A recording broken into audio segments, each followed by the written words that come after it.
All right, here we go. And rolling sound, quiet. And action. In the winter of 1987, Jerry Lundegaard, played by William H. Macy, an automobile salesman in Minneapolis, finds himself in deep financial trouble. The dealership he works for is owned by his wealthy father-in-law, Wade Gustafson. Jerry has embezzled hundreds of thousands of dollars from the business, and now GMAC is threatening to cut off the dealership's financing. The company has raised concerns about irregularities in the dealership's accounts, suspecting that Jerry has been taking out loans for cars that either haven't been sold or, in some cases, might not even exist, since the serial numbers on the loan applications are unclear or missing. In an attempt to alleviate his mounting financial difficulties, Jerry comes up with a desperate and dangerous scheme. He decides to orchestrate the kidnapping of his wife, Jean, with the aim of extorting a substantial ransom from his affluent father-in-law, Wade. Jerry is introduced to the criminal Geyer Grimsrud through Shep Proudfoot, a mechanic at his dealership. Shep, a Native American ex-convict, is currently on parole after serving time at the Stillwater Correctional Facility. Jerry travels to Fargo, North Dakota, where he hires Geyer Grimsrud to kidnap his wife, Jean. However, Shep is unaware that Geyer arrives in Fargo with another criminal, Carl Showalter, who immediately criticizes Jerry for being an hour late. Carl and Geyer are initially skeptical and confused by Jerry's plan, but agree to go through with the kidnapping. In exchange, they demand a new Oldsmobile Cutlass Sierra and a $40,000 share of the $80,000 ransom Jerry claims he will receive. However, Jerry's true intention is to extort a much larger amount from his wealthy father-in-law, Wade Gustafson, and keep the bulk of the ransom for himself. Jerry has been attempting to secure money by pitching a real estate deal involving a 40-acre parking lot in Wayzata to his father-in-law, Wade. Stan Grossman, an executive who works for Wade, reviews all of his investment opportunities. When Wade finally agrees to the deal, offering a $750,000 loan, Jerry tries to call off the kidnapping, hoping that the investment will solve his financial troubles. However, it's too late. Shep had no other contact details for Geyer. To make matters worse, Jerry soon learns that Wade plans to buy the property himself, leaving Jerry with only a small finder's fee, which won't be nearly enough to cover his mounting debts. On their way to Minneapolis, Carl and Geyer make a stop in Brainerd, where they spend time with two prostitutes.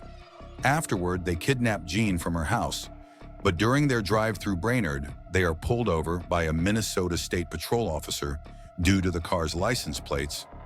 Carl had failed to install the temporary plates on the brand new vehicle.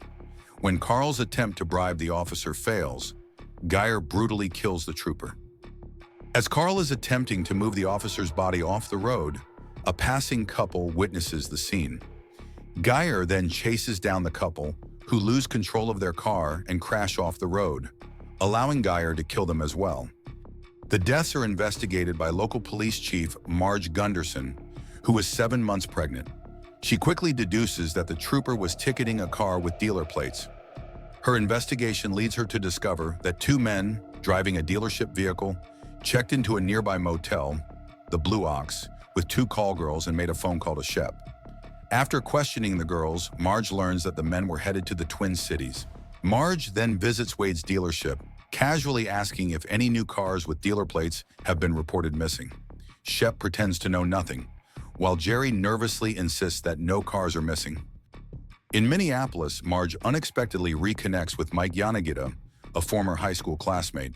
Mike awkwardly attempts to rekindle a romance with her, but soon breaks down, revealing that his wife has recently passed away. In light of the three murders, Carl demands that Jerry hand over the full $80,000 ransom. However, Jerry tells Wade that the kidnappers are now demanding $1 million. Meanwhile, Shep discovers Carl in a Minneapolis hotel room with a call girl and attacks him, furious that Carl's actions have drawn the attention of the police.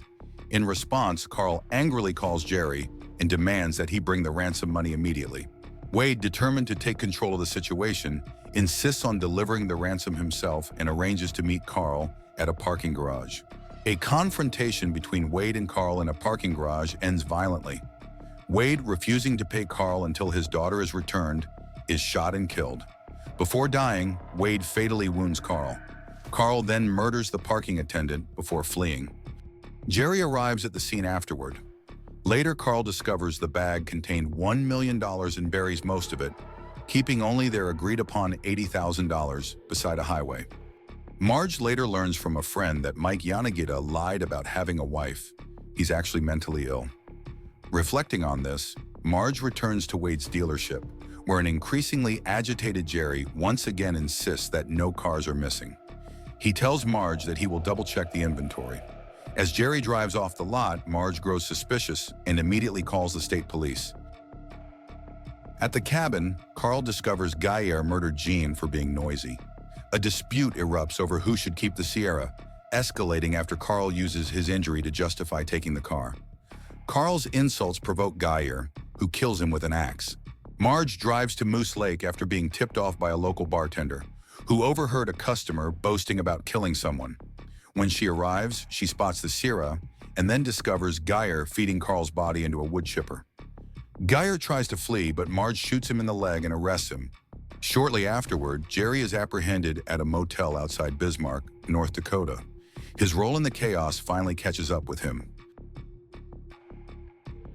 Marge's husband, Norm, shares that the Postal Service has chosen his painting of a mallard for a 3-cent postage stamp. While he's pleased, he's also a bit downhearted because his friend's painting won the competition for the more prestigious 29-cent stamp. Marge reassures him, explaining that smaller denomination stamps are often used to make up the difference between the old and new postage rates for first-class mail.